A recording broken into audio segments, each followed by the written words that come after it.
right, and we are live. I believe. Are we live? Yes, we are. Okay, welcome to Larsen Live. It is May 28th. That was The Who's new single, This Is Mongol. And what can I say? I think the music speaks for itself. It's very good. It slaps, as the kids say. And yes, you might be noticing that pretty much all of their songs have lyrics that are about basically the same thing. Hey, good for them, I suppose.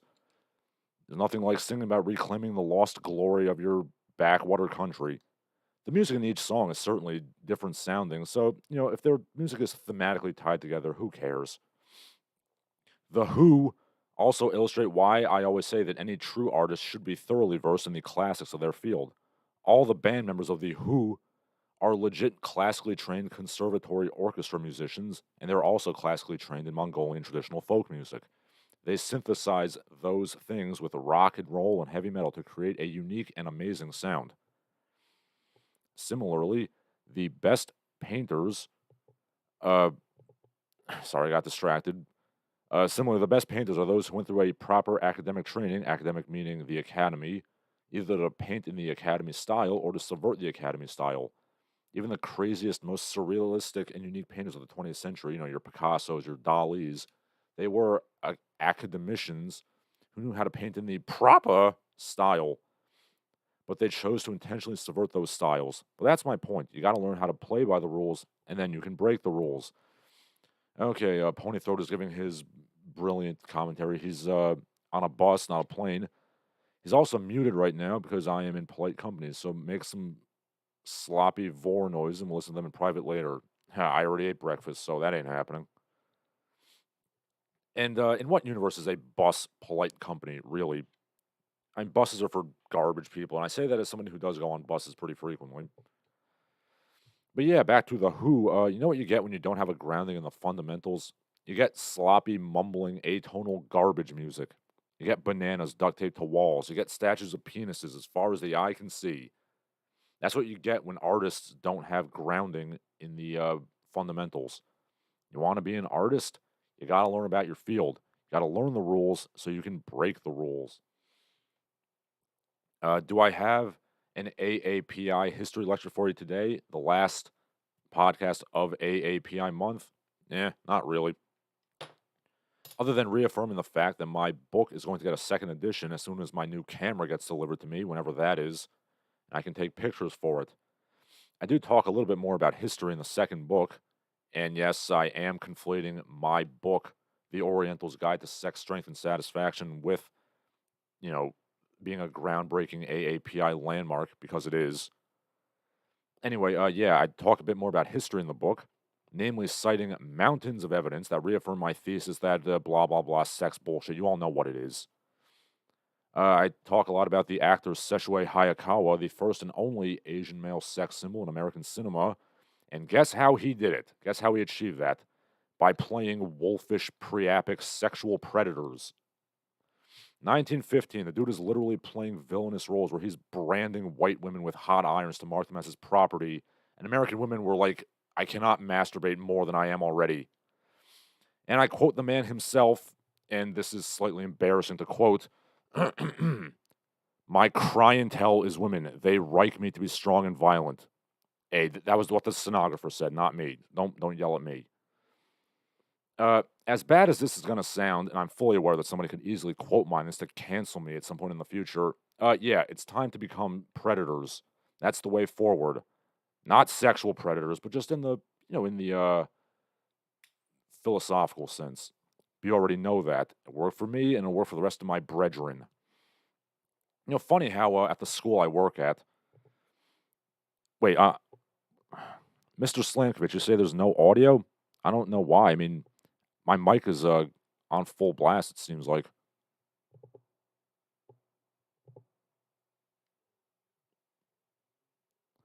And I'm turning on the playback now, and I'm getting playback, so the problem is on your end, sir. By the way, I do appreciate any reference to Saturday Night Slam Masters. So, the problem's on your end, not mine. Yeah, anyway, I was saying before I was so rudely interrupted, kidding, I appreciate and love all my fans. Yeah, at the school I work at, the kids had to do their little projects for AAPI month, Nobody talked about this. I mean, it's a high school, so I mean, you should. Uh, I mean, there was a report on Bruce Lee that was done, but nobody talked about his rampant marital infidelity. And again, obviously, I don't approve of cheating on your wife, but I do have some sympathy for the man. I mean, when you've been told your whole life about what a sexless little servile fagaloon you are as an Asian man, yeah, it tends to put a little bit of a chip on your shoulder. And again, the fact that I'm the only person who recognizes this fact is a bit absurd. That might be because I've walked a very similar path in life. And no, spare me the talk about how the broads, like the K-pop flower boys, I've literally only ever known two adult women that were into that sort of thing. And yeah, of course, I slept with one of them. But that's neither here nor there. I'm no flower boy, that's for damn sure. Yes, the audio is fine, Biff. The problem is on your end. Yeah, so I'm gonna give you people a little bit of bad news. There's not gonna be a video tomorrow, and it's not at all my fault for this happening. Let me tell you what happened. Okay, so I made a video, actually. I made a very good video. It's a humdinger. It is a manthropology video on the docu-series Legends of the Lost, which lasted 4 episodes because it was gobshite. And yeah, I don't know if you're familiar with this. Megan Fox, the actress, apparently got really into archaeology, when she had that kind of a mental breakdown after the whole Jennifer's Body thing. And yeah, she got into archaeology and she made this docu-series, which is just absolute crap. And yeah, I made a video on it. I thought it was a very good video. And then I uploaded it to YouTube to be scheduled for tomorrow. And they just took it down wholesale. It was blocked. Copyright claims up the wazoo. Yeah, so you won't be seeing that. However, I will be uploading a little trailer for it tomorrow, and I will hopefully be able to put it on BitChute. I will be doing that right after this uh, podcast. So yeah, keep your eyes open for that because my video is good. Her docu-series is crap, but my video is very good. Check that out on BitChute within the next couple hours. But anyway, let's get right to the news. Okay, yet another spree killing. This one is notable because it was done by a Hispanic guy, and the media arguably tried to lighten up his pictures to make him look white. The old George Zimmerman treatment. Anyway, my opinions on the spree shootings have not changed. I mean, an arms bearing society has to take responsibility in both reactive and proactive prevention. Mental health services have to be on point. And yes, America does have a problem with mental health more so than other countries. This is an objective fact. And threats must be taken extremely seriously by law enforcement. And if you can't do those things as a society, then yeah, maybe we should be a race of servile dweebs who don't own guns. Because liberty can only be born by a virtuous society. And America has not been a virtuous society for a very long time. Let's face facts. Spree shootings like this were practically non existent up until the 1970s, and it only really took off in the 80s, became more prevalent, and it really became prevalent in the 21st century, going up until the present day. And coincidentally, that's also when the mental health apparatus in this country was dismantled utterly. All that community care bullshit Ronald Reagan set up, the destruction of unions, any semblance of workplace culture, the increasing hours and decreasing benefits for the jobbies, and oh yeah, the complete destruction of any actual sense of community and culture. I hate to break it to all the chattering people, but America is a hell of a lot closer to a third world country than a first world country. And yeah, if America were to snap its fingers and ban guns overnight, I don't think we'd have European crime rates overnight. Pretty damn sure we'd be a lot closer to Mexico or Brazil than the UK or Germany. Mexico and Brazil being two countries that have homicide rates multiple times higher than the United States, now, despite having much stricter gun laws, might I add. Do you think America, with its dysgenic diversity and massive population of uncultured, uneducable, feral morons, is capable of having European crime rates and civility? I don't think so. Personally, I would never want to own an assault weapon, which is a bullshit term, FYI. But because, I mean, not out of any moral reasons, but because I refuse to own any gun that doesn't have a wood furniture. It's the wood that makes it good. I refuse to own little dinky plastic toy guns. Regardless of your opinion on the Second Amendment, can we all agree that the actions of the police in this case were absolutely repugnant. I mean, these people were literally saying, "Yeah, we were afraid to engage. We want to get shot. Me, like, yeah, I'll harm you." It's like an entire police department of Joe Bessers. I'm sorry. You're a police officer. Why are you not doing your job? Like, I mean, you did realize that you were gonna have to risk your life at some point, uh, on the job, right? I mean, being a police officer is more than just bullying people for parking tickets and, unlawful protests. You have to risk your life sometimes. Let's stop calling cops heroes blanketly. Some are heroes and some are sniveling cowards. Fun fact, let's compare it to another mass shooting that happened in Texas. The first one of note in American history, actually, the University of Texas bell tower shooting, 1966. In addition to the fact that citizens with rifles were deputized to help out the police, which they did successfully, might I add. Yeah, sorry, might I add. The guy ended up being taken down by three police officers, all of whom were lean, hard men who looked like they could kick some ass. They weren't these soft, doughy soy eaters like they have nowadays. I mean, I'm sorry. Like, is there some way we could make police officers not be complete pansy asses? Like when I see something like this, or like 10 police officers having to apprehend like one guy, yeah, there's something seriously wrong here. But I reiterate, a lot of this mass shooting problem could be solved if we had a functioning mental health system. We had some basic licensure and background checks on all gun purchases, which I do approve of. And oh yeah, had police that didn't wait an hour to engage a shooter.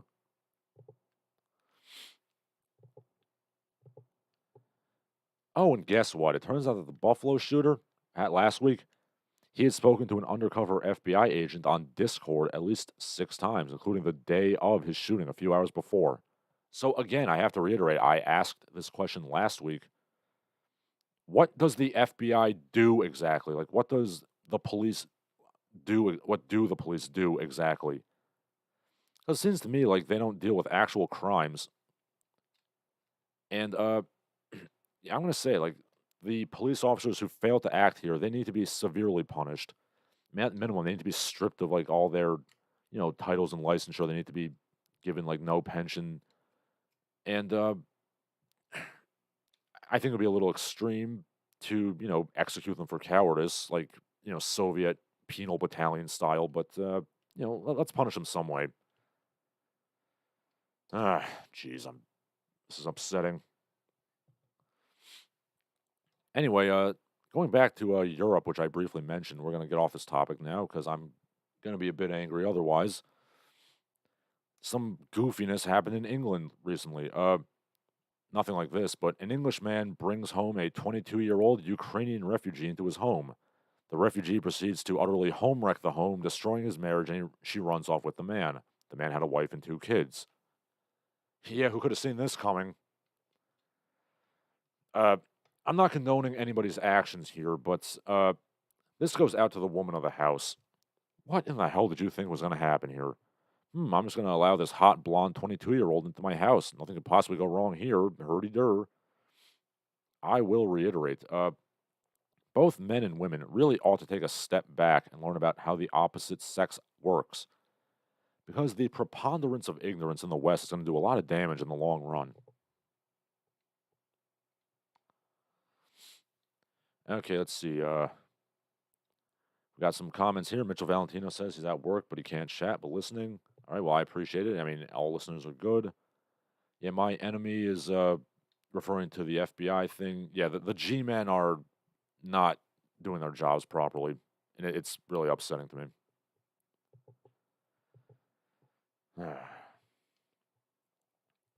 Yeah, this whole like Ukrainian refugee thing, it was a bit of a thread on the Twitters, and a woman had this to say, and I quote, something along the lines of, "For decades, men have been criticizing women for welcoming in refugees, accusing us of running to the arms of black men or Arab men.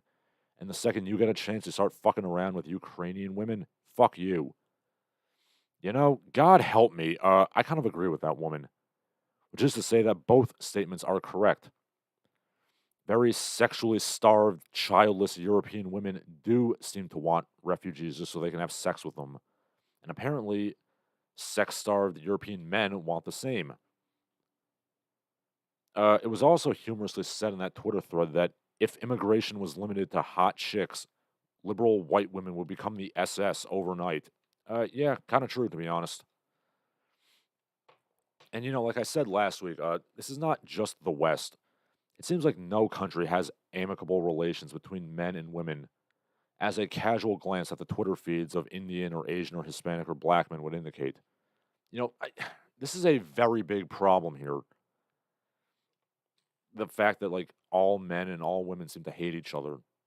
Like, this is a really, really big problem here. A George divided against itself cannot stand. Worlds are colliding, and boy, it's amazing how relevant Seinfeld still is 30 years after the fact. And speaking of the battle of the sexes, let's talk about that Amber Heard trial. The feminists are striking back, and so did Time magazine, claiming that anti Amber Heard propaganda is radicalizing young men into hate, just like Gamergate. Okay, first of all, it is astounding to me that Gamergate is still living rent free in these people's heads. When was the last time Gamergate was at all relevant? Like 2016? Yet they're still completely hysterical about Gamergate. It's like being concerned about the negative cultural impact of Junko jeans and wallet chains and like new metal. Okay. Biff Slankovich says schizophrenia, bipolarism, and personality disorder, then combined with ease of access to long guns, makes for what we have had these past few weeks. The police made errors, but yeah, there's a lot wrong here going on.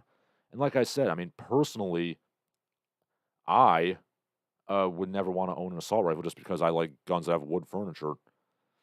But yeah, I mean, if you want to be technical, actually, the majority of uh, gun murders in this country are actually caused by pistols.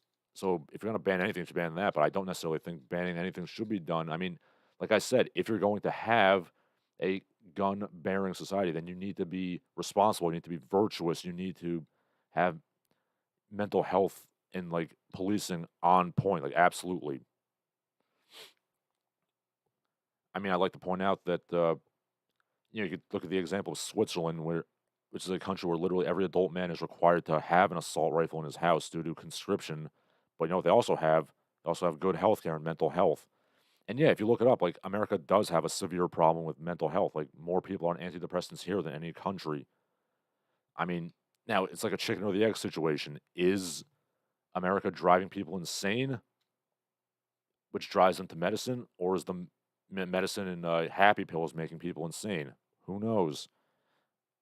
I mean, I actually talked about this in my video about like the whole like evil 1950s trope. I mean, for all the talk of Mother's Little Helper, more women are on antidepressants now than they were in the 50s. I mean, a country where 25% of women are on like powerful prescription antidepressants, something's severely wrong here.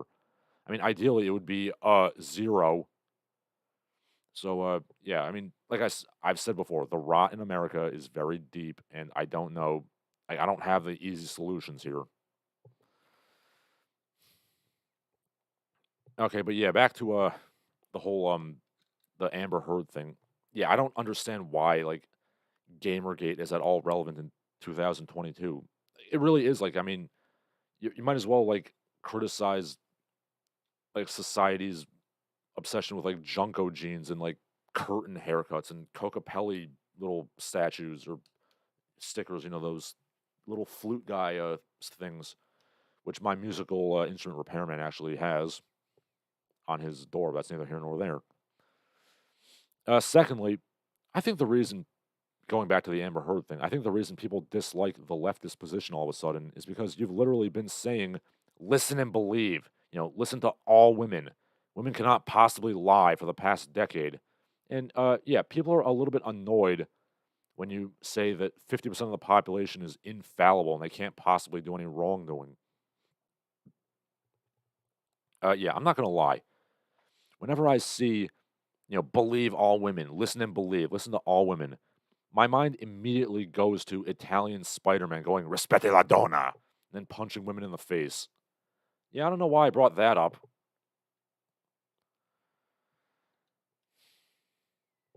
By the way, if you people haven't seen Italian Spider-Man, you need to watch that because that is a transcendent work of art. But yeah, about the broads, yeah, maybe we should, I don't know, use the rule of law. Maybe we should apply innocent until proven guilty to all people. Just a thought.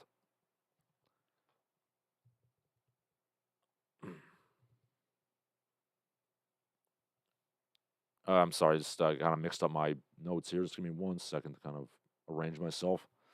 Oh yeah. Anyway, now we're leaving the women behind, and we're talking about the LGBT crowd. It turns out that most of the spread of the monkeypox is the gays. AIDS 2.0, and just like the AIDS crisis, they're dragging their feet because you can't stop our parties. How dare you stop our bathhouse parties? Yeah, this happened with AIDS too. As loath as I am to not utterly shit on Ronald Reagan, which you just got an example of with the mental health thing. He does get a bit of a bum rap for the AIDS crisis. Bum rap. Yeah. In the early days of the AIDS crisis, the CDC actually wanted to do quarantines and stuff in the early days, just like any other disease. But the gays were all like, no, we need to keep partying and having massive amounts of anonymous group sex. And wouldn't you know it, AIDS spread very rapidly and became a crisis. The Atlantic magazine around 1997, it was Chandler Burr, I think his name was. He wrote a really good article about this very subject. If you can track it down, you can read just how much the gays impeded AIDS research because, oh no, my civil rights, the right to have as much unprotected sex and drug use as I can. No. I mean, for God's sake, you don't even need to stop having your anonymous group sex parties. You can just use condoms. You can't take an extra 10 seconds to put on a condom. I mean, we spent the better part of the last 3 years wearing masks and sanitizing everything. But God forbid we ask the gays to use prophylactics.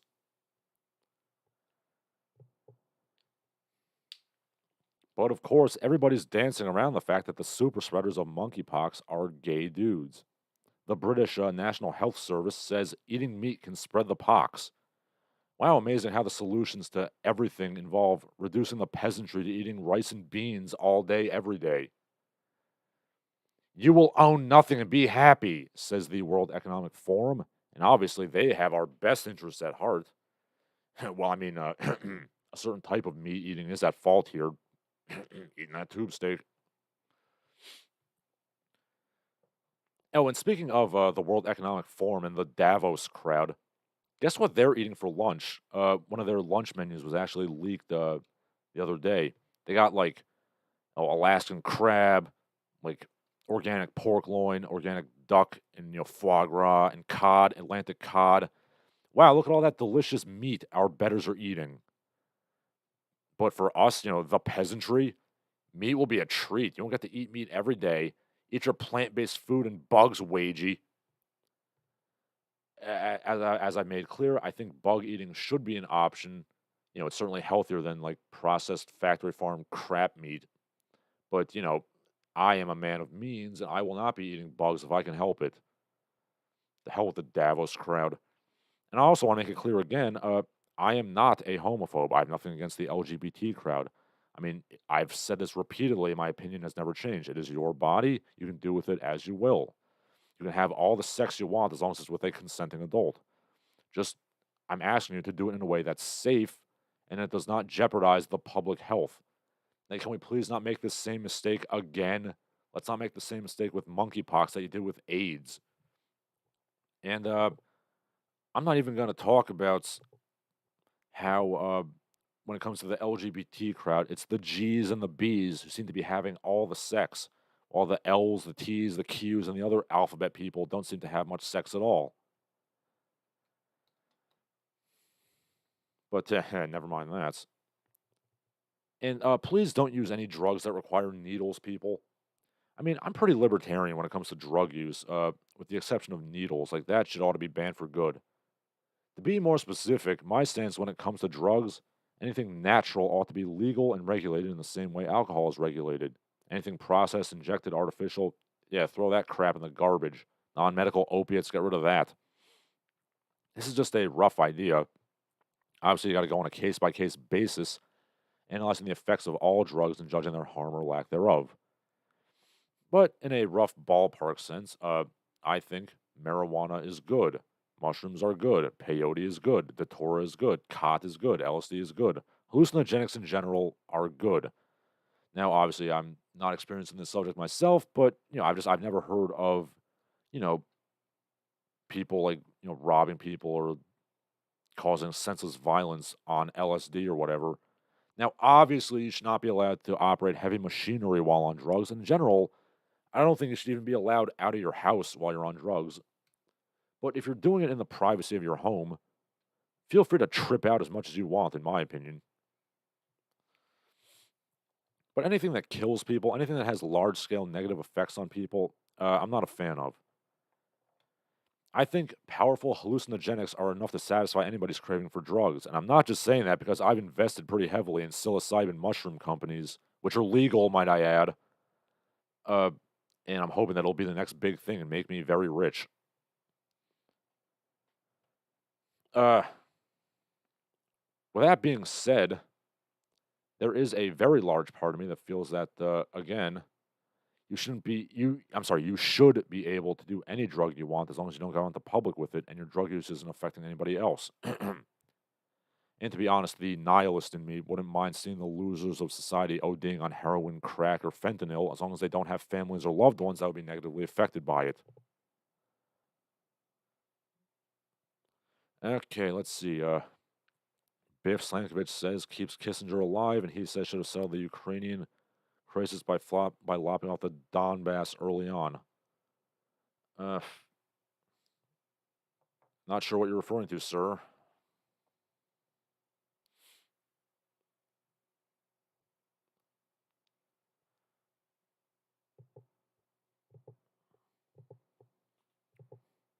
So essentially, with the drug issue, I'm calling for the freedom to do what you want to your own body, but also a sense of responsibility for the body politic on the whole.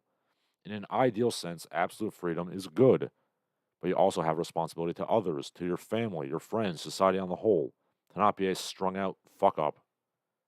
There is no easy answer to this sort of thing, and of course, giving up on some amount of freedom is kind of part and parcel for living in a society, unfortunately. But speaking of the gays, it's apparently newsworthy that Little Compton, Rhode Island, a small little town of about 3,000 people, is not having a gay pride parade this year. This is apparently something that needed to be reported in the news. Is the Eye of Sauron so desperate for things to cancel that it has to focus on some bumfuck town in the middle of nowhere? I don't get it. Anyway, let's talk about something that was really newsworthy. Big news from the New York Times. They wrote an article about the Haitian Revolution because a slave rebellion from 250 years ago is clearly breaking news. It posits that Haiti's current miseries are entirely the result of debts and reparations they're forced to pay to the French or else risk reinvasion. And then, of course, America gets it in the shorts too because there was an occupation from 1915 to 1934. Let's ignore the fact that the Marines were the only stable government they had in the past 100 years or so. Okay, so the debts repaid were calculated to be about 600 million in today's money. And fair enough. That is not a good foot to start off on. But considering that the United States alone has given billions of dollars in foreign aid to Haiti every year, even just in the early 2000s, I have to ask, when exactly is the debt going to be repaid? When we've all achieved equity and all are equal, which is most likely going to be when everybody on the planet is a bedraggled peasant eating mud cookies? I guess so.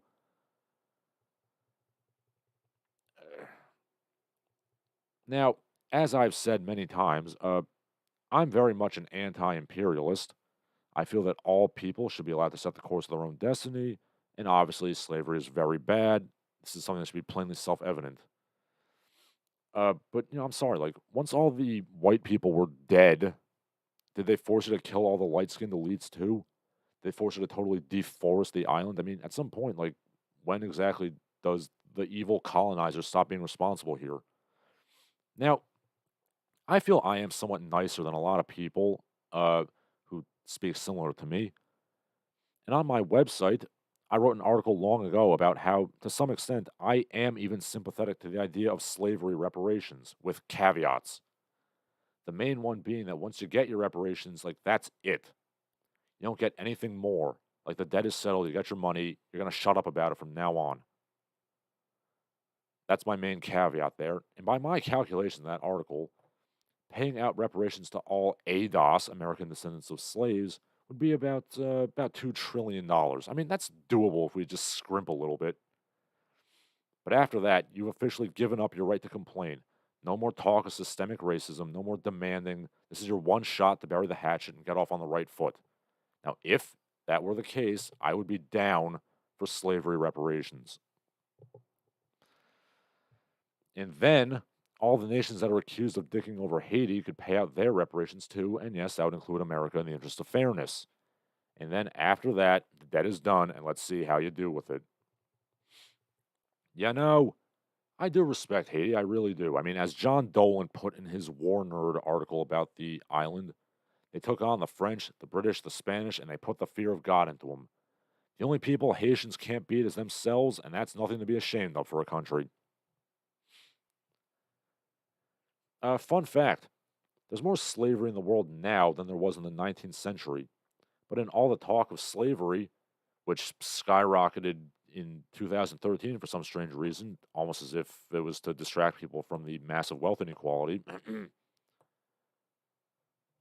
Yeah, nobody mentions that for some reason, the fact that there's more slaves now than there were 200 years ago. It's much more useful to browbeat America, which, by the way, took the least amount of slaves in the transatlantic slave trade for its past sins, rather than criticize the people who own slaves now in 2022. Okay, speaking of the struggle, George Floyd was trending again on Twitter. He's apparently getting a biography written about him. Why? I mean, are we forgetting that he was a complete garbage human being? And look, as a jujitsuka myself, I am shocked and appalled at the thought of kneeling and putting your weight on somebody's neck. I mean, you could have very easily put it on his chest or stomach. The police need reforming, but are we really celebrating and memorializing this cretin? And of course, the hashtag George Floyd hashtag once again reaffirms that people on the left side of the spectrum, predominantly, are literally under the impression that police officers murder like tens of thousands of black people every year. They've actually done polls showing that liberals believe that this literally happens like thousands and thousands of times every year. In actuality, it's less. It's like less than even 50 people are killed by police every year, and most of those are completely justifiable shootings. But the spike in violent crime and general urban decay going on now has nothing to do with the wokest racial reckoning. Okay. Mr. Slamkovich is talking about the slave thing. It was litigated versus John Hancock Insurance as a carrier on slave ships, and it lost. Well, I guess maybe I'm just a softy, but, if you did my caveat, I would be willing to do reparations, but that's just me. Give me 1 second. I'm going to get a drink of this water. I got to fill my water bottle. Give me 1 second.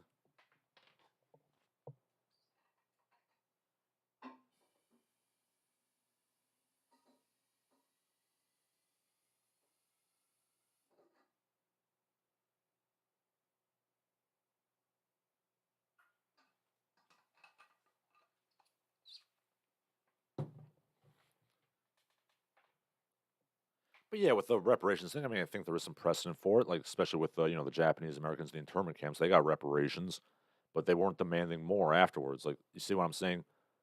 Like, get your reparations and that's it. Like, it's done. Like, it's officially over. The feud is over. If that were the case, then yes, I would be down for reparations. But that's just me. Anyway, also in the news, former President Trump said something that vaguely resembled him supporting the idea of civil war. Actually, he didn't. He was on his stupid social media app, Truth Social, and he retweeted or read social truth. I don't use that crappy website. I don't know what that means. Yeah, he retweeted a post saying that such a thing might happen. He was not happy that it was happening. It didn't seem like to me. He was just agreeing with somebody saying such a thing could happen. And yeah, of course it could happen. I mean, only an idiot can't see how polarized we are in this country. And yes, in case you're wondering, I have said that peaceful balkanization is probably the best case scenario for America over the next century or so. I mean, I certainly don't want it to happen, but I just don't see anything better coming along. Yeah, speaking of the current POTUS, Biden vows to defend Taiwan if China invades. I am conflicted here. On the one hand, the maternal side of my family GTFO'd out of China when the commies took over and went to Taiwan, so my sympathies are obviously there. On the other hand, I would rather not let a series of entangling alliances derp us into World War III. It happened the first time, so can we not do it again this time? Okay, esteemed member of the Academy of Motion Picture Arts and Sciences, Jeffrey Cooper, was busted for 3 counts of child molestation. This is a big sea change, but whatever. But yeah, pedophiles in Hollywood? My, I perish the thought. Who could have imagined such a thing happening?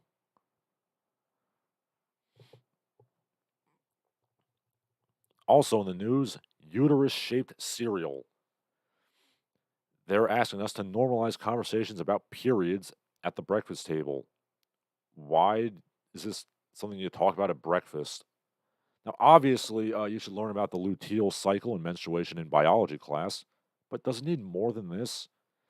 Again, why do female academics always end up making these stupid dance circles in the forest, worshiping their own naughty parts? I had a really good bit about this trend in my video, which you can't see today, but yeah, I'm going to upload it to BitChute after this podcast. Hopefully, it won't get copyright struck down there either.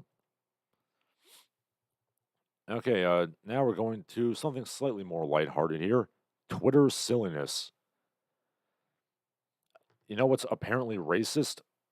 Hiking. Hiking is apparently racist, according to Twitter. I don't understand how you've made such a concept so complicated. Like, it's hiking. It literally only costs you however much it costs you to buy your boots. I got my boots at Payless for $25. The reason I bought them, fun fact, is because my ex-girlfriend at the time, the one you've all met briefly in my videos, yeah, she is a bit of an urban explorer, and she wanted to explore the gates of hell in Clifton, New Jersey. So I didn't have boots, and it is a sewer or a storm drain, more a storm passage drain, whatever you call it. So I had to get myself some boots. Yeah, they're pretty good for the cheapos, but I digress. Yeah, I mean, hiking, you put on some shoes and you walk someplace. I gotta admit, like, I don't understand how, like, this is somehow race specific. This is somehow, like, coded for whiteness or whatever they say. But yeah, I do find it pretty funny how these fat people who live online get enraged at, like, a very simple recreational activity. Dr. Mortician says the country's upside down. Yes, yes, it is. Yeah, I was looking at, yeah, I was just on a Twitter thread. It was just said, this is a topic about, romantic Americanism. It was all these paintings by, like, John Singer Sargent and the Hudson Valley School and, Remington. And yeah, it really hurt me, like, seeing, like, we were a country once, damn it. And I'm going to talk a little bit more about, what we've lost in a little bit. But yeah, it's not good. It's not good what's going on. My enemy says we officially run out of problems with regards to the hiking thing. That's what I'm saying. Like, we have real problems, like real legit problems in this country, and people are worrying about, like, hiking being racist. If you're worrying about, like, the inherent racism in walking, like, you really don't have problems. I mean, the country does, but these individuals do not. Anyway, yeah, this naturally led to a bunch of people on Twitter being like, yeah, man, why do white people climb mountains? Like, there's nothing on mountains. I don't get it. Why do white people climb mountains? Because it's there. Because you got a sense of accomplishment from scaling a peak. Because you can look down at the majesty of God's creation and just marvel at how beautiful it all is. I'm sorry. If you don't get the concept of climbing a mountain or, mapping an unexplored region or exploring a cave or learning a new skill or discovering something new and fascinating. Yeah, I don't know what to tell you. You are a spiritual proletarian. I, of course, am a spiritual aristocrat. And again, Susan Bojack Horseman, the CEO of YouTube. This is not necessarily a racial thing. I mean, I'm sure there's plenty of black people that like the outdoors. I'm pretty sure there's plenty of white people who are like, yeah, man, I don't understand why you go on a mountain. Me. Yeah, this is not necessarily a racial thing, but if you keep associating the simple act of mountaineering with whiteness, you're going to make it a racial thing. But yeah, I mean, obviously only white people would ever climb mountains, right? Hey Siri, what's a Sherpa? More Twitter silliness, or more accurately, Reddit silliness, from r/MTF. This is going to be good. This is all direct quotes from this trans woman. I have extreme jealousy, almost anger towards my cis woman coworker. She is everything I want to be: a gorgeous face, delicate hands and feet, small and skinny, but somehow voluptuous. She smells good. She has long hair. Everything about her is so ultra girly, it triggers the fuck out of me whenever I interact with her. I literally cannot stop hating this girl, even though she's super nice and good. I can't get over how unfair it is. She was so blessed with beautiful looks and femininity. Deep down, I hate her. I daydream about doing bad things to her, and it scares me. I would never hurt her in real life, but I can't shake this feeling of being wronged by her existence. Again, I would never act on it, but I cannot shake this feeling. I just want to be a cute little girl. Life is not fair. Uh, oh boy. Again, I like to think of myself as a nice person, and I do have sympathy for this person. I really do. But uh, I also can't help but feel this sort of thing is pretty common just below the surface. This person goes on. I don't want to be a trans woman. I want to be a cis woman. I literally want to be her. Okay, now just FYI, give me 1 second here. I got to drink some water. Kids love that water.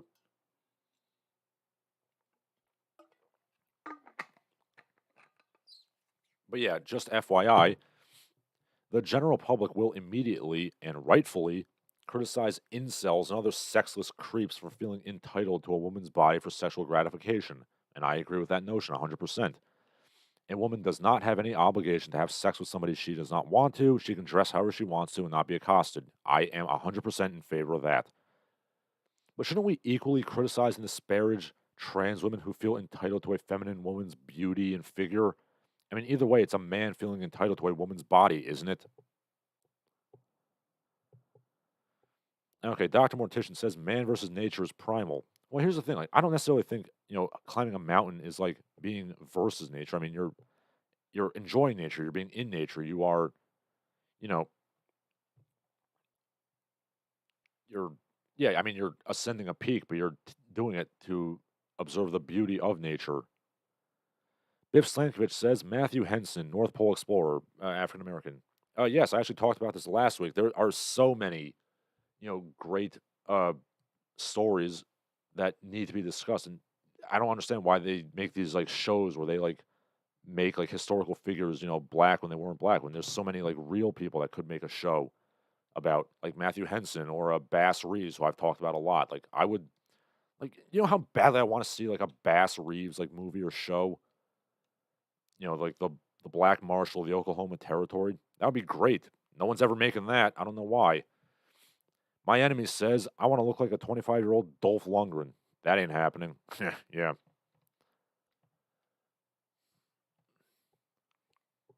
It's actually a sorry.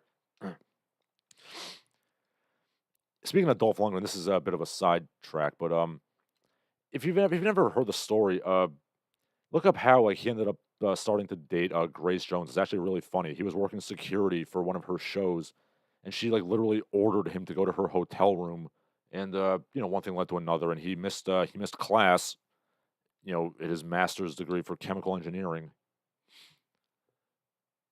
But yeah, it's literally just like Grace Jones said in Conan the Destroyer. She found the man, she grabbed him, and she took him, just like she said in the movie. But yeah, going back to the trans woman thing. I, yeah, I mean, I do see a lot of similarity between the incels feeling entitled to their government mandated girlfriends, and this trans woman like this, like feeling entitled to look like a beautiful like cis woman. And they say that the incel to trans pipeline doesn't exist. As I said in my video on the subject, there seems to be two very massive extremes in becoming a trans woman. Like, they either are complete loser omega male incels, or paradoxically, they're high achieving alpha macho men. Like, I don't understand this. Like, the trans women tend to be either like, sexless geeks who watch too much anime and like they think like maybe I can have sex with a woman if I become a woman because they can't have sex otherwise. Or conversely, it's like Bruce Jenner, the world's greatest athlete. I don't understand it. I just don't get it. And then these people go on to say that a movie like Silence of the Lambs is transphobic, even though this trans woman is literally expressing the same kind of feelings that Buffalo Bill had.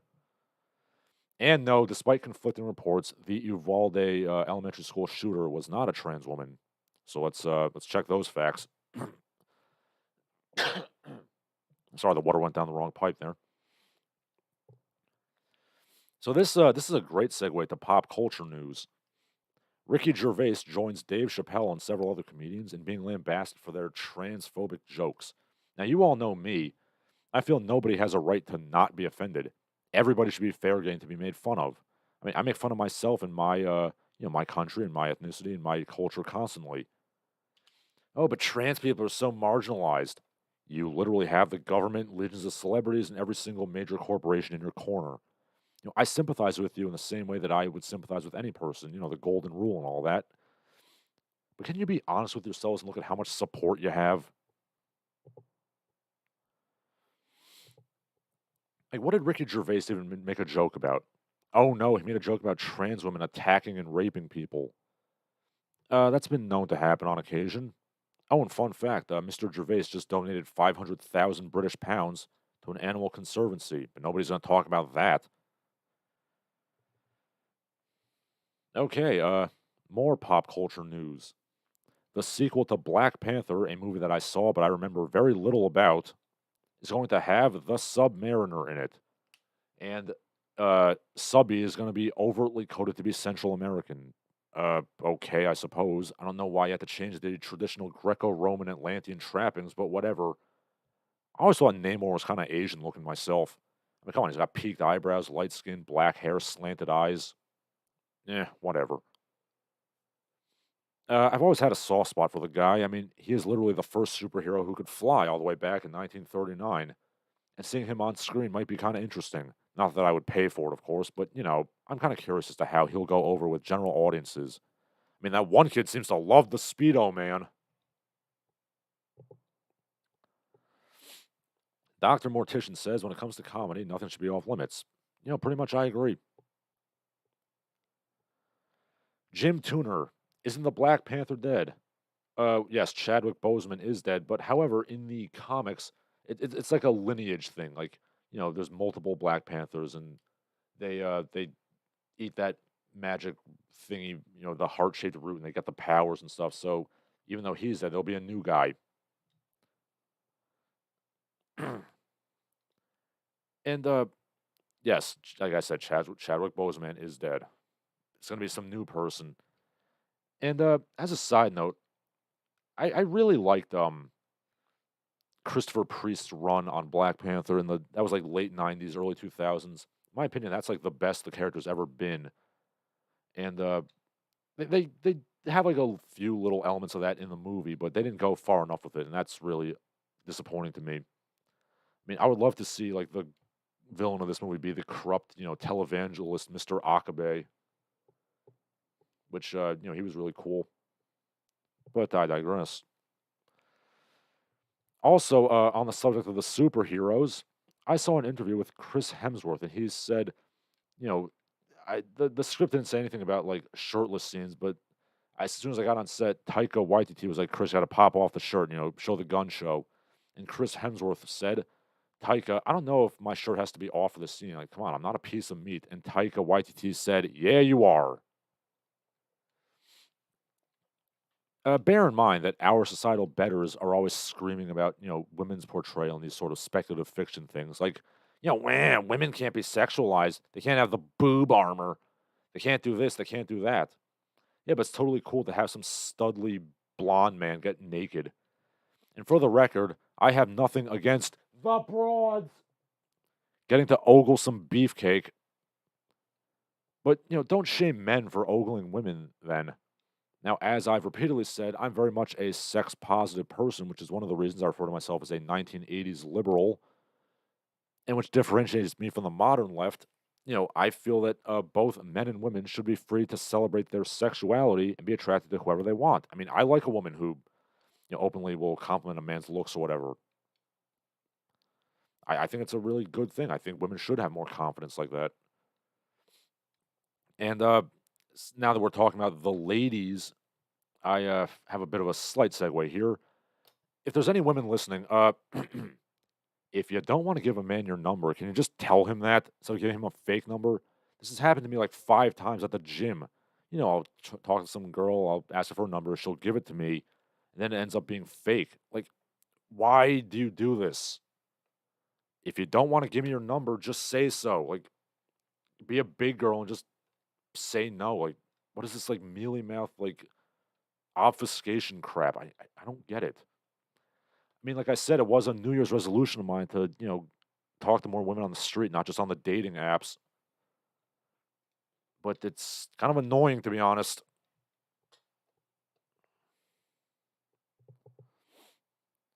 But anyway, yeah, the point is, I think both men and women should have, fan service in their movies and, output and stuff. Yeah, there's nothing wrong with women ogling the beefcake, and there's nothing wrong with men ogling the cheesecake. There should be, men know what men find sexually attractive, and they should draw, or make costumes and stuff for women that's sexy for them, and women should do vice versa in portraying sexy men.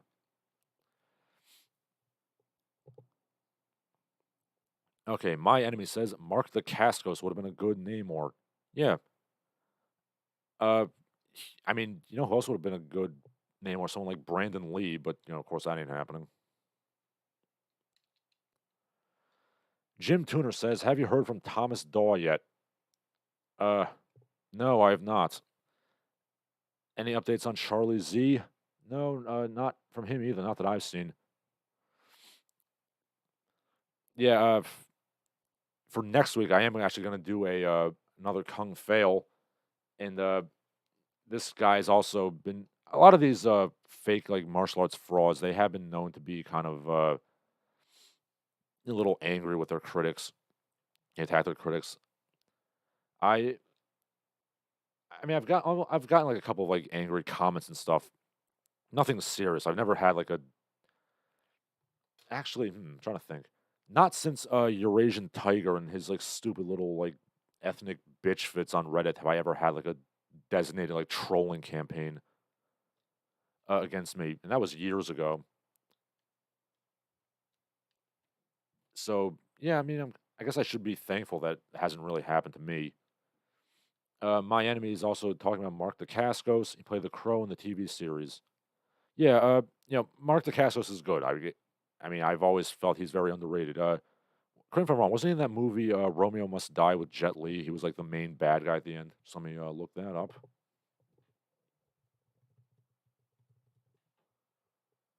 Let's see.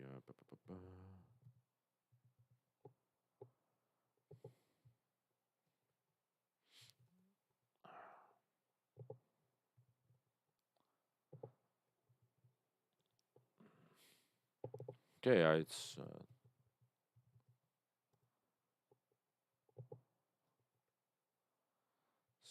Oh, he was in Cradle to the Grave, not Romeo Must Die. My mistake. But yeah, I mean, Yeah, he's a very underrated actor, in my opinion, Mark Dacascos.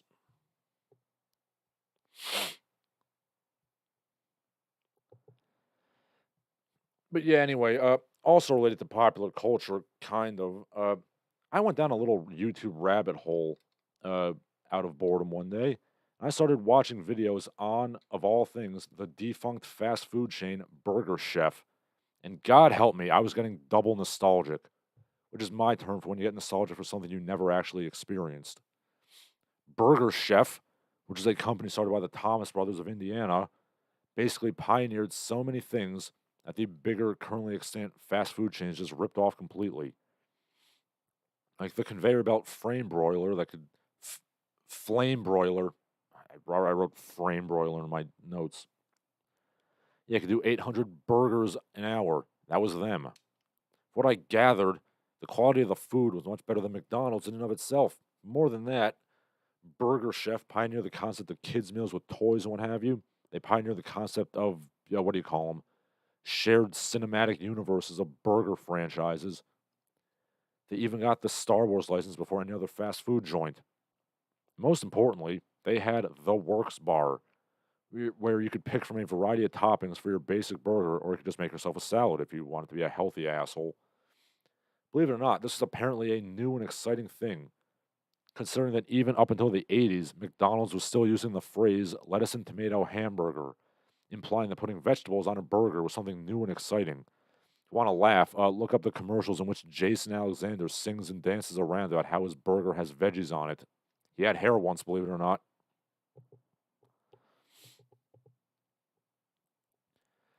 Jim Tooner says Hardy's murdered Burger Chef. Yeah, I'm going to get to that actually. It's funny you mentioned murder because Burger Chef shut down despite its higher quality for several reasons. It had stiff competition, thin profit margins due to the aforementioned high quality ingredients, and 4 employees from the Speedway, Indiana Burger Chef being brutally murdered in a crime that has never been solved. So it's funny you mentioned murder because murder was literally a factor here. Needless to say, having a restaurant associated with a quadruple homicide is not good for publicity. Not that urban violence has hampered McDonald's market share, but never mind that. But yeah, most of the burger chefs were bought out by Hardee's, which led to the quality tanking. And the last official burger chef went out of business in 1996, when I was just a mere 5 years old. So why do I bring this up? Because even something petty and silly like this reminds me that America could have been a much better country than what it is now. Imagine if the most popular fast food joint had consistently high quality and innovative practices instead of lowest common denominator garbage and ripping everybody off. The cartoon commercials with Burger Chef and his friend Jeff, they were kind of goofy, but honestly, considering it was the 70s, I mean, the cartoons were about it on par with the actual like Hanna-Barbera and Filmation cartoons that were on TV back then. And this ties back to that romantic Americanism thing I was talking about. We were a country once, damn it. Ah. I have always argued that American history has always been a perpetual battle between the innovators, the strivers, the dreamers, the pioneers, and the money grubbing dickheads who want to exploit and commercialize and make everything as garish and tacky and low quality as possible. And the clash between Burger Chef and McDonald's seems to illustrate that about as well as anything else, honestly. Like, the Park Research Labs and Xerox versus Microsoft and Apple. Okay. Uh, yeah, I actually got a lot of comments about Burger Chef here. Yes, Rick says that he only knew about Burger Chef being mentioned in Slaughterhouse 5. Was it mentioned in Slaughterhouse 5? I don't remember that. I mean, I read the book back in high school. Uh, yeah, I never heard of Burger Chef either, My Enemy, until just a couple days ago, and it was actually really interesting to read about this whole kind of enterprise here. Biff Slankovich says Schwarzenegger says to eat your burgers on romaine lettuce, and it's pretty good. Yes, it's a nice option. I've also had some nice Chinese food that has meat and lettuce, and it's not bad either. But yeah, speaking of lost opportunities, the fact that Paul Verhoeven and Arnold Schwarzenegger were never able to make their Crusade movie That is one of the all-time like Hollywood what ifs. Uh, yeah, thanks Karolko. You had to gamble on Crusade or Cutthroat Island with Gina Davis, and you picked the pirate movie. Okay, Jim Tuner says Carl's Jr. buying Hardee's, turning the stores into Carl's Jr., but keeping the name Hardee's was beyond murder.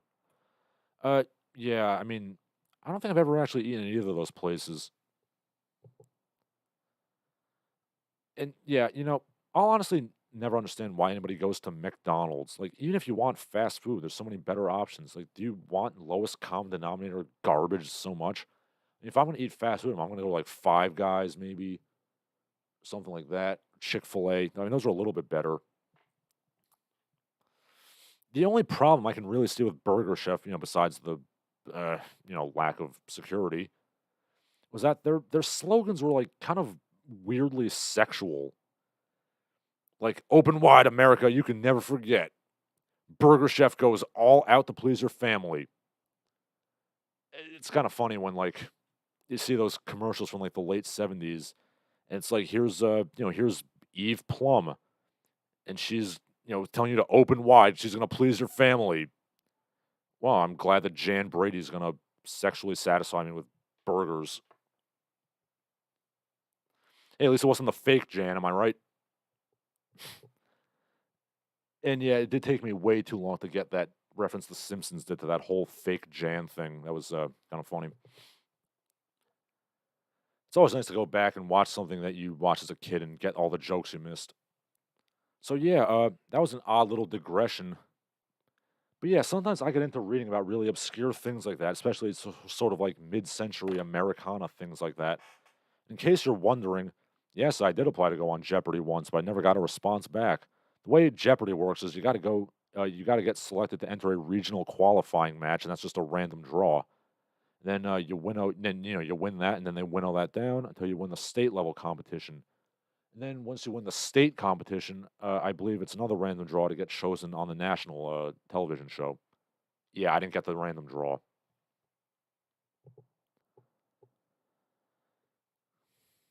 Okay, let's see. Dr. Mortician says, I remember Burger Chef never ate at one. Yeah, like I said, I was a very young child when Burger Chef went out of business. I was 5, so I never got a chance to eat at Burger Chef. But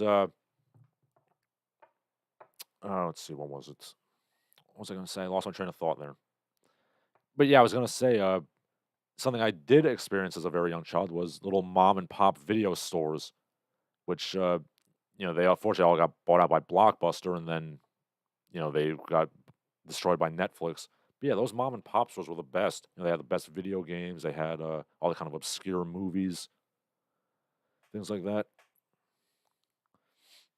Okay, Rick talking about Slaughterhouse Five. Billy Pilgrim's wife Valencia had a family that owned 2 burger chefs. Huh, that's funny. I really don't mention that. I honestly that slipped my mind completely. I remember Billy. He was a optometrist, and he owned like an ice cream store and stuff like that.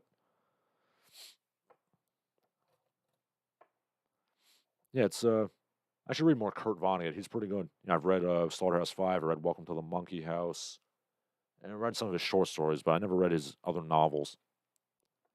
Jim Tuner says Jeopardy is not about being smart; it's about button pressing speed. Yeah, well, I've played video games for many years. I think I can press a button pretty damn fast.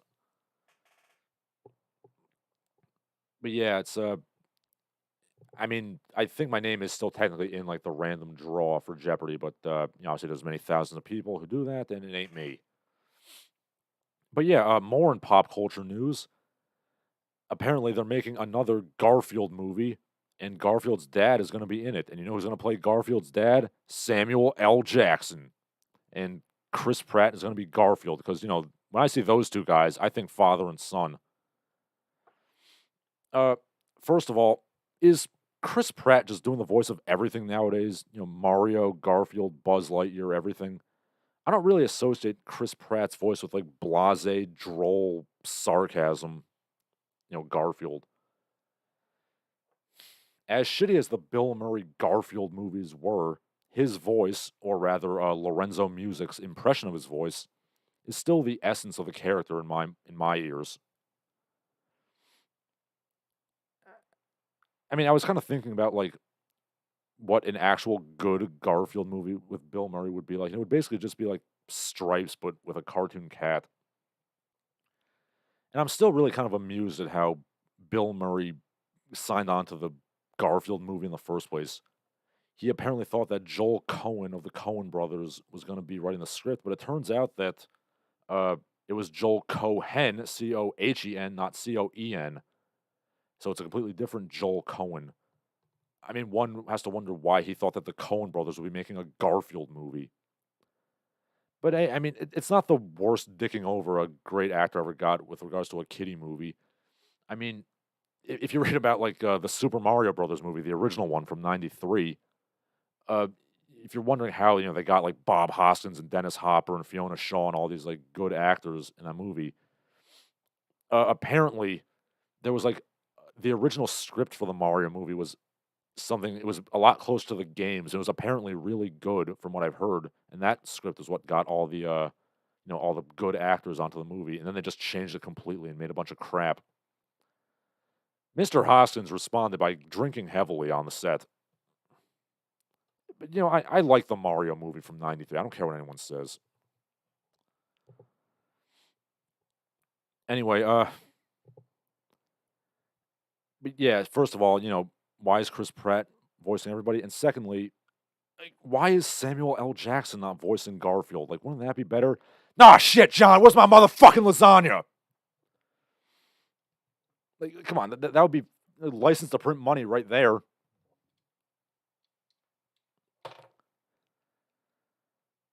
I mean, look, to be fair, there's been dumber and more shallow things they made movies and television shows out of. So, this movie might be tolerable. But, if you want this movie to be actually good, you got to throw in those semi-canonical Garfield works like I'm Sorry, John and Garfield minus Garfield. And hey, Jim Davis actually likes Garfield minus Garfield, so maybe he'd be down for it. We shall see. And finally, I saw something this morning on Twitter, actually, and this might legitimately be the most sad thing I've ever seen in my life. From Canberra, Australia, a little bus stop billboard saying, "Should I get sides? Should not be a question. Picture, man eating french fries. Access the pay you've earned early for the things you've earned today. Pay advance, you've earned it. Powered by Cash Converters. They're doing payday loans for food. Like, they're mortgaging french fries now. Like, you're taking out payday loans for french fries. I mean, this is not even like, it's not even like a car payment or rent or anything. Like, people are driving themselves into debt for fucking fast food. Well, if you take out this loan for, 49% APR, you can get a side order of french fries with your burger. I'm sorry. I hate to keep beating the dead horse, but like we're mortgaging french fries. There's people taking out APR for french fries. Okay, we got some comments here. My enemy says, who's going to play Odie? Andy Dick? It's probably just going to be I mean, he doesn't talk. He's just a dog, isn't he? Anyway, I'm still hoping that they make Weapon Brown into a movie. Yeah, that's not going to happen. But yeah, anyway, I talk about, Garfield and Samuel L. Jackson should be the voice of Garfield because it distracts me from the depressing state of fiat credit being used to buy fast food. Chinese government, Xi Jinping, if you're listening, stick a fork in us, China. You guys won, okay? You didn't even have to fire a single shot, and you won. The West is done. 我们需要学习普通话，帮我们的中国人把住. And yeah, I'll tell you what that means. We should all study Chinese. We should all study Mandarin so we can help our Chinese overlords. Yeah, we're done, okay? The West is dead. We're mortgaging French fries now. God help us. I shouldn't have to say this, but in case there's any young whippersnappers listening here, do not go into debt. in general, but especially over fucking French fries. Do not do payday loans. Debt is bad. Okay? Debt is bad. Do not buy anything you cannot pay for up front. Like, I shouldn't have to tell you this. Like, oh God, and this. I know this is Australia, but like, it's happening in America too. As a society, like, again, I hate to reference Seinfeld, but like, we live in a we live in a society. Like, any society that's mortgaging French fries, maybe it's a society that should die. Honestly. Oh, Jesus. Okay. Anyway, I think that's all my prepared remarks.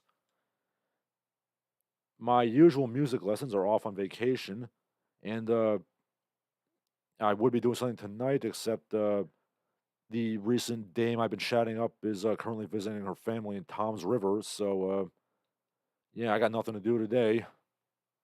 So, maybe I'll go check out that sequel to Top Gun. I mean, I hear it's actually really good. I mean, I've kind of used Top Gun as kind of a joke because it's incredibly gay, but yeah, I heard it's actually really good. Yeah, so unless anybody has something else to say, I will be out. I'll give you a couple of minutes to say your last pieces. Uh, After this podcast is done, I'll be going to BitChute and uploading my video on Megan Fox's crappy archaeology show. So, yeah, I'll see you people around. Okay, as I said before, I will give you a couple of minutes to, say your piece.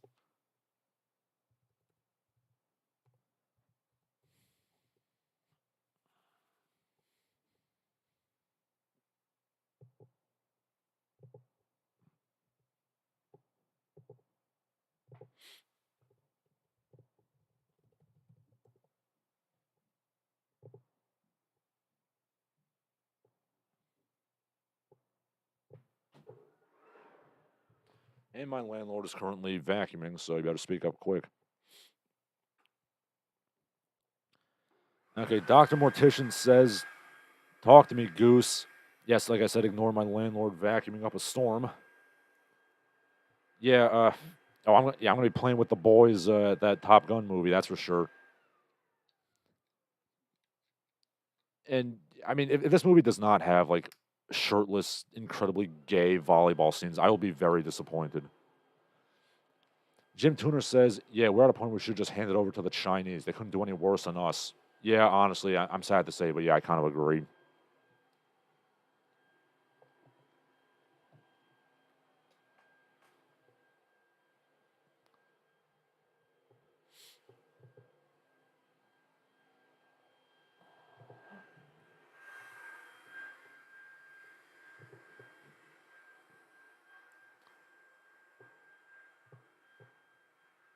Okay, Jim Tuner says the economic numbers show that people are reacting to inflation by going deep into credit card debt. The White House says this is a sign of economic strength. Yeah, they do that a lot. It's like, well, printing money is not necessarily bad. Printing money does not necessarily cause inflation. In what universe are they living in? Money printer go burr, and the economy goes. Okay, my enemy says, referring to Top Gun Maverick, it's a football scene, I believe, this time. Well, as long as there's some kind of homoerotic, oiled up athletics going on, I'm a happy man. Anyway, yeah, speaking of that movie, it's also kind of funny, but also sad that Kelly McGillis was like, why am I not in this movie? Tom Cruise is like the same age as me, and he's in the movie and I'm not. Well, unfortunately, Ms. McGillis, you did not keep your good looks. Tom Cruise did. I mean, say what you will about the utter insanity that is Tom Cruise. He has aged remarkably well. Kelly McGillis did not.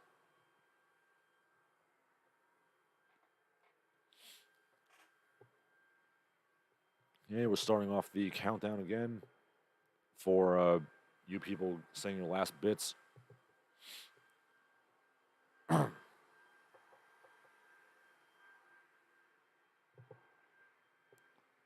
My enemy says that Tom Cruise kept himself together. Yes, he certainly did.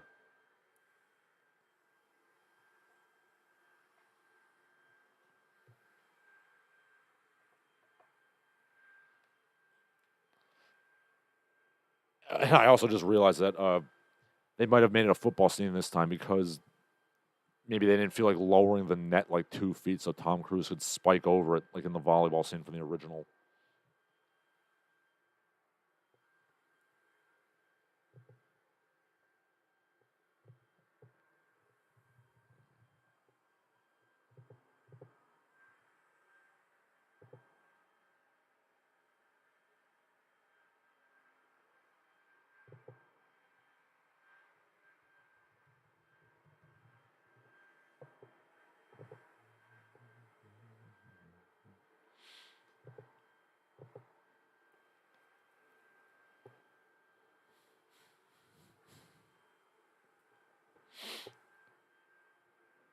Well, yeah, don't spoil the movie for me, my enemy. I do want to see it.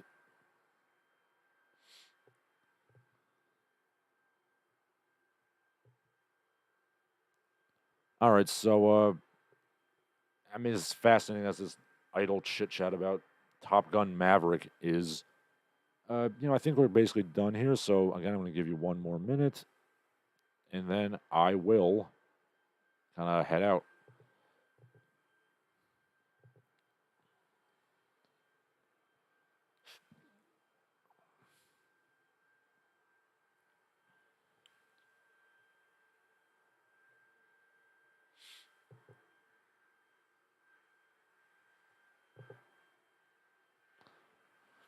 Okay, Jim Tuner says you should review Tank Abbott's book. If I could find a copy of Tank Abbott's book, I would be happy to review it. I'm going to look up my totally legal source of ebooks now, and I'm going to see if I can find a copy of it. Okay, let's see. No. I cannot find...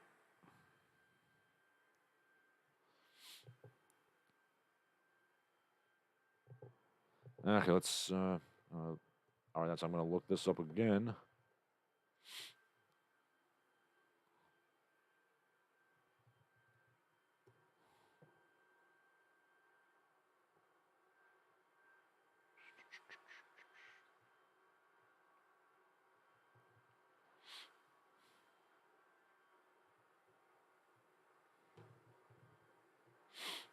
Yeah, I can't find the copy of Tank Abbott's book. That's Brawler, right? Or Bar Brawler. Yeah, I don't know. So anyway, I think I'm done here. So I will bid you all good day. For Larsen Halleck, I'm Larsen Halleck. Yes, please, keep listening to the stream. Look out for that new video, which will hopefully be able to upload to BitChute. If you don't see the trailer for it on this very YouTube channel in the next hour or so, then you will know that it did not get uploaded to BitChute. If you want to donate to the stream, you can go to streamlabs.com. You don't even have to be in the stream. You can do it anytime during the week if you want to give me some money, and I'll read out your super chats. So yeah, please do that. My enemy says Maverick and Iceman consecrate their love. Well, I got to see it now. All right, yeah. So anyway, yes, for Larsen Halleck, I'm Larsen Halleck. I bid you all good day.